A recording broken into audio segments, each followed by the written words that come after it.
Now we discussed about the photoelectric effect, right? That is the ejection of the electrons from the metal surface when the light of suitable frequency or the minimum frequency falls on it, right? Now this photoelectric effect could not be explained through the electromagnetic radiation theory, right? So what is that theory? That the energy will be absorbed or it will be emitted continuously.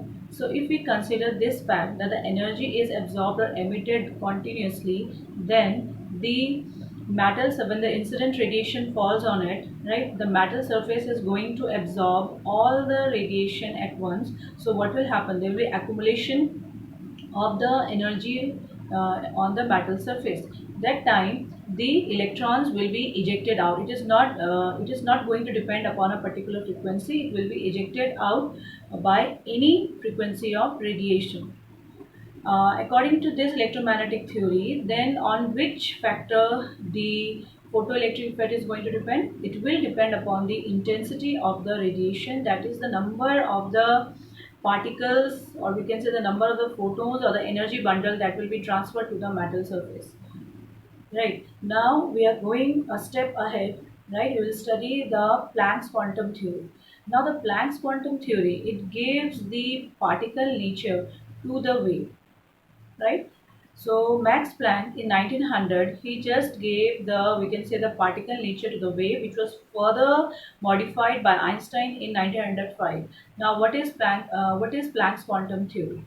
Planck's quantum theory just gave a blow to the traditional, or we can say, the electromagnetic radiation theory, which considers that the radiations are continuous. But according to the Planck's theory, quantum theory, the radiation which will be absorbed or emitted, it will not be continuous, it will be discontinuous, and in the form of these small packets or bundles, which will be known as the quantum, right? And in case of light, it will be known as photon. So what is the Planck's quantum theory? Now this Planck's quantum theory was given by Max Planck in 1900, and it was being modified, we can say it was studied further by Einstein in 1905, right? And it gave the particle nature to the electromagnetic radiation or to the wave. Now here, according to it, we have got the three main points of the theory. The first is that the radiant energy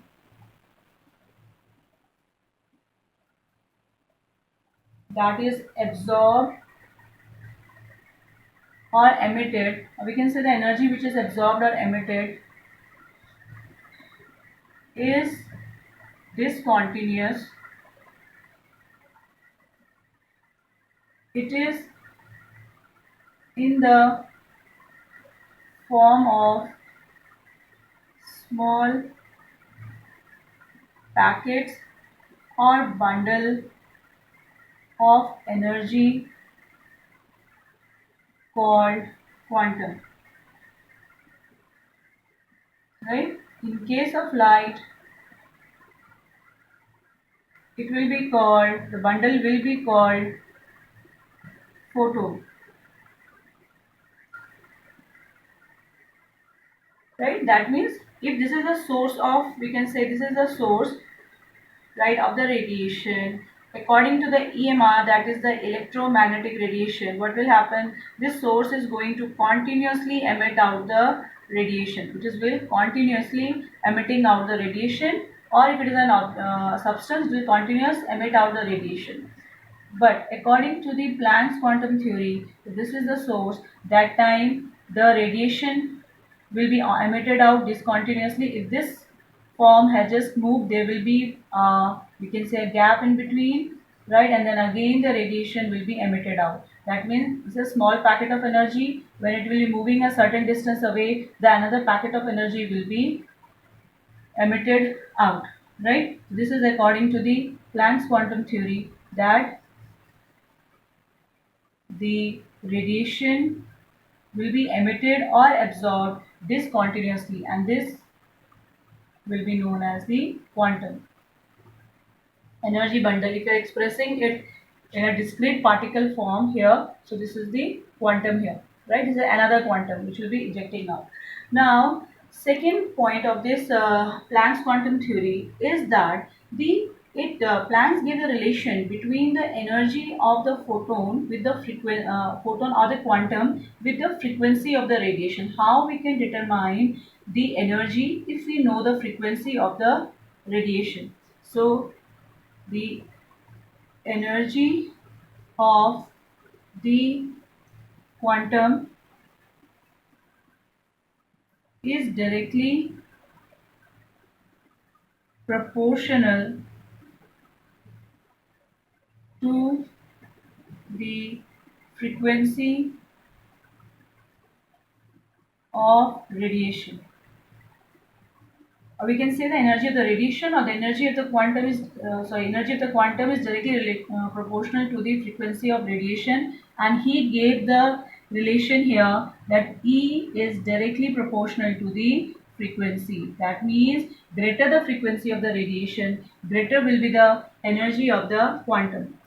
Now here when you remove the proportionality sign, we will get E equals to, we are putting here constant. This is known as the Planck's constant. It's a very popular constant. That is a Planck's constant, right, denoted by small h, and its value is 6.626 into 10 is to power 34 joules second, or 27 minus 27 erg second. Right, so here you can see that if the radiation frequency will be more, then the energy of the quantum is also going to be more. So E equals to h nu. Now the third postulate or third point of this theory is that by knowing the energy of the quantum, we can find out the energy, the complete energy of the radiation. So the energy of the radiation is the integral or the whole number multiple of energy of the quantum.